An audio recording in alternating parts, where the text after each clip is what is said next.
Assalamualaikum warahmatullahi wabarakatuh. Kembali lagi bersama saya Ahmad Sowiri. Seperti biasa saya sedang menuhin asfak. Hidup selalu berwarna, tantangan dan bahagia membuatnya tak serupa. Namun jika sholat dijaga, hasilnya ternyata tak berbeda, yaitu barokah dari Allah Subhanahu wa Ta'ala. Di video kali ini saya akan membacakan kisah nyata seorang tukang becak yang tidak pernah meninggalkan sholat, dan sholatnya pun selalu tepat waktu. Apa yang terjadi dengan menjaga sholat wajib di awal waktu? Ternyata dia mendapatkan keberkahan yang tidak pernah terbayang sebelumnya. Seperti apa kisahnya? Sebelum itu jangan lupa like dan subscribe. Dan satu lagi, intro.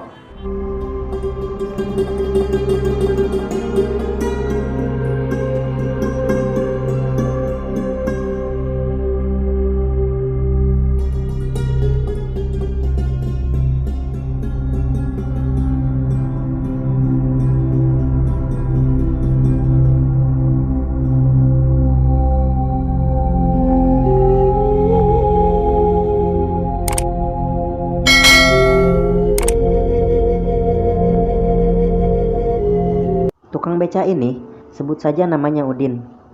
Profesi dia awalnya adalah sopir angkot. Setiap hari dia menyupir angkot dengan sistem setoran ke majikan. Nah, suatu hari majikannya bangkrut karena semakin mahalnya harga bensin. Akhirnya Udin ini jadi tidak punya mata pencaharian karena angkot majikannya sudah dijual. Karena Udin bukan tipe orang yang gampang putus asa, akhirnya dia mencari pekerjaan lain. Dipilihlah becak sebagai jalan ikhtiarnya. Kehidupannya pun sangat sederhana, sebab hanya berprofesi sebagai tukang becak. Dia tinggal bersama 3 putri dan seorang istrinya di sebuah rumah kontrakan yang mungkin cuma layak disebut kamar. Tidak ada yang istimewa dari kehidupan sehari-harinya.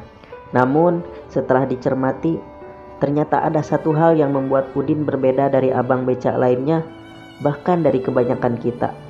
Udin selalu menjaga sholat di awal waktu dan selalu dilakukan di dalam masjid. Dimanapun dia berada, selalu menyempatkan bahkan memaksakan sholat di awal waktu. Setiap mendekati waktu sholat, jika tidak ada penumpang, dia akan mangkal di tempat yang dekat dengan masjid. Ia mendekati masjid. Pokoknya dia tidak pernah ketinggalan sholat wajib awal waktu, bahkan selalu berjamaah di masjid. Dan ternyata itu sudah berlangsung lebih dari 2 tahun. Dan ternyata juga istri dan ketiga putrinya pun begitu. Mereka selalu sholat di awal waktu meskipun berada di rumah. Suatu hari, anggap saya Udin ya. Suatu hari ketika saya sedang mangkal di salah satu hotel berbintang di Bandung, ada seorang ibu-ibu turun dari mobil Mercy. Tiba-tiba mendekati saya dan meminta untuk diantarkan ke salah satu tempat perbelanjaan di kawasan alun-alun kota Bandung.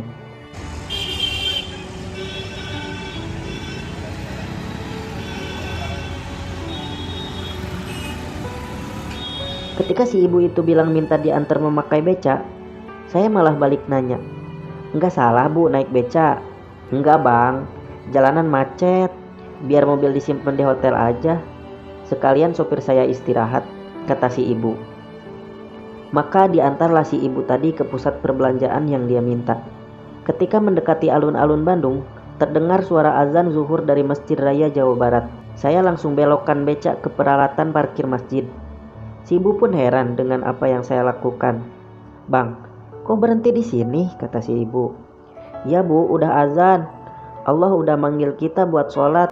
Saya mau sholat dulu. Ibu turun di sini aja. Tokonya udah deket kok di belakang masjid ini." "Biarin bu, gak usah bayar." "Tanggung bang, lagian saya takut nyasar," kata si ibu. "Kalau ibu mau saya antar, saya sholat dulu ya bu." Setelah selesai sholat, Udin pun kembali menuju ke becaknya. Ternyata si ibu dan asistennya masih nunggu di becak. Diantarlah si ibu tadi ke pusat perbelanjaan di belakang Masjid Raya. "Bang, tunggu di sini ya. Ntar antar lagi saya ke hotel," kata si ibu. Singkat cerita, si ibu kembali ke beca jam 3:30. Kemudian di beca dia nanya di mana Udin tinggal. Si ibu penasaran dengan kebiasaan Udin. Demi sholat di awal waktu, berani meninggalkan penumpang di beca. Gak peduli dibayar atau tidak. Lalu si ibu bertanya, "Bang, Saya pengen tahu rumah abang. Waduh, emangnya kenapa bu? Saya pengen kenal sama keluarga abang. Jangan bu, rumah saya jauh. Si ibu terus memaksa. Akhirnya setelah menunggu si ibu sholat jamak zuhur dan asar, mereka pun pergi menuju rumah Udin. Tapi kali ini Udin pakai becak, si ibu mengikuti di belakangnya pakai mobil Mercy terbaru. Setibanya di rumah kontrakan Udin, si ibu kaget karena rumahnya sangat kecil. Tapi kok berani tidak dibayar demi sholat? Mungkin karena penasaran si ibu nanya, "Bang, kok berani nggak dibayar?" Rezeki itu bukan dari pekerjaan kita bu. Rezeki itu dari Allah. Saya yakin itu. Makanya kalau Allah manggil kita harus datang. Hayya 'alal falah. Kan jelas bu, marilah kita menuju kemenangan, kesejahteraan, kebahagiaan. Saya ikhtiar udah dengan narik beca. Hasilnya gimana Allah? Yang penting kitanya takwa ke Allah, ya kan bu? Si ibu pun terdiam sambil meneteskan air mata. Setelah dikenalkan dan ngobrol dengan keluarga si Udin, si ibu pun pamit. Si ibu pun pamit sambil memberi ongkos beca ke istri si Udin. Setelah si ibu pergi, ongkos beca yang dimasukkan ke dalam amplop dibuka oleh Udin. Ternyata isinya 1 juta rupiah. Udin dan keluarganya pun kaget dan bersyukur atas apa yang telah Allah berikan melewati si ibu tadi. Seminggu kemudian, Udin mendatangi hotel di tempat si ibu menjanjikan. Setelah bertanya ke Satpam, Udin tidak diperbolehkan masuk. Satpam tidak percaya ada tamu hotel bintang 5 janjian sama seorang tukang beca. Udin gak maksa, dia kembali ke becaknya. Nah, itu pula yang sering kita lakukan. Seringkali kita melihat orang dari penampilannya, padahal Allah tidak melihat pangkat, jabatan, pekerjaan, harta, dan warna kulit kita. Allah hanya melihat ketakwaan kita. Akhirnya si ibu keluar dan melihat Udin sedang tertidur di becaknya. "Bang, kenapa enggak masuk?" tanya si ibu sambil membangunkan Udin. "Gak boleh sama Satpam bu." "Bang, gini ya, kan kemarin abang yang ngajak saya jalan-jalan pakai beca. Sekarang giliran saya ngajak abang jalan-jalan pakai mobil saya." "Lah, ibu ini gimana sih? Katanya mau saya antar ke toko lagi." "Iya, mau diantar, tapi bukan ke toko bang." Setelah diajak naik mobil Mercy-nya si ibu, Udin pun menolaknya karena dia merasa kebingungan. "Mau dibawa kemana saya bu?" "Udah saya pakai beca saya aja, ngikut di belakang mobil ibu." "Nggak pantas saya naik mobil sebagus itu," kata Udin. Namun setelah dibujuk oleh supir dan asisten si ibu, Udin pun mau ikut naik mobil. Becaknya dititip di parkiran belakang hotel.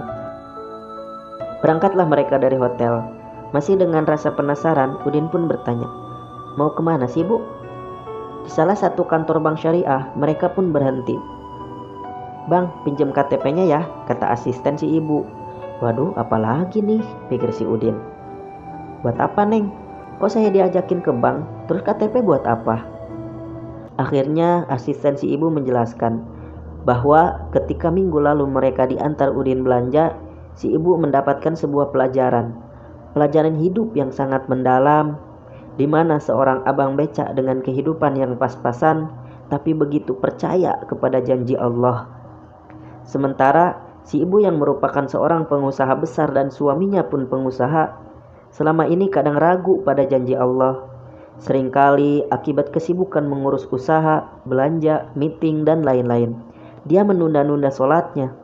Bahkan tidak jarang lupa sholat. Setelah pulang dari Bandung, ibu mulai merubah kebiasaannya. Dia selalu berusaha sholat awal waktu, kata asisten. Saat pulang ke Jakarta, suaminya pun heran dengan perubahan si ibu. Padahal dia juga punya kebiasaan yang sama dengan istrinya. Setelah diceritakan asal mula perubahan itu, suaminya pun menyadari bahwa selama ini mereka salah. Oleh karena itu, ibu dan suaminya ingin menghadiahi Abang Udin untuk berangkat haji. Mendengar akan diberangkatkan ibadah haji, Udin pun kaget campur bingung. Dengan spontan, Udin menolak hadiah itu.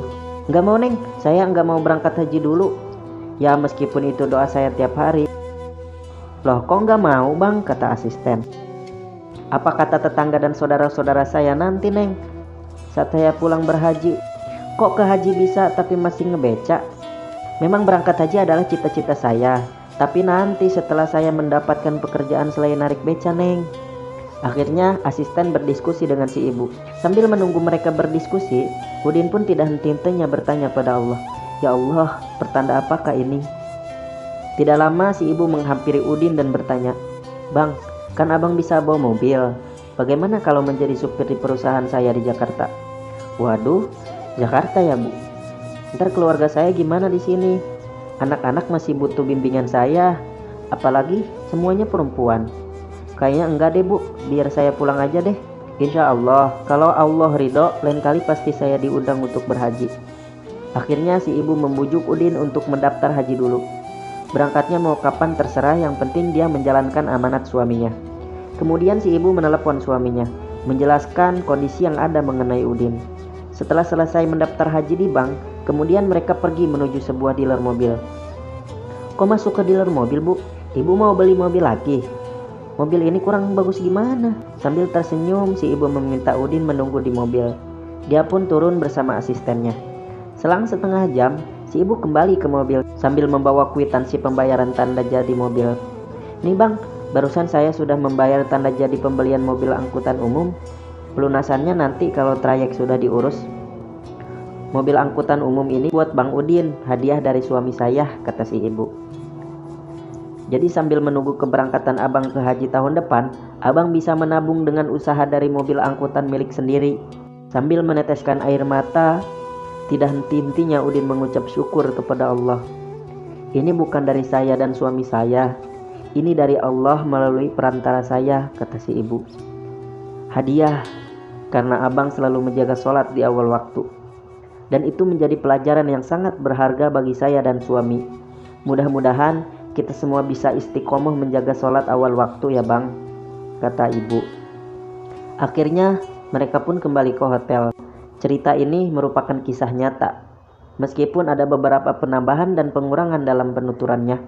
Semoga bisa menjadi inspirasi bagi kita semua dan menjadikan kita semakin yakin dengan janji Allah. Wallahu a'lam bishawab. Inti dari video ini adalah jadilah tukang beca.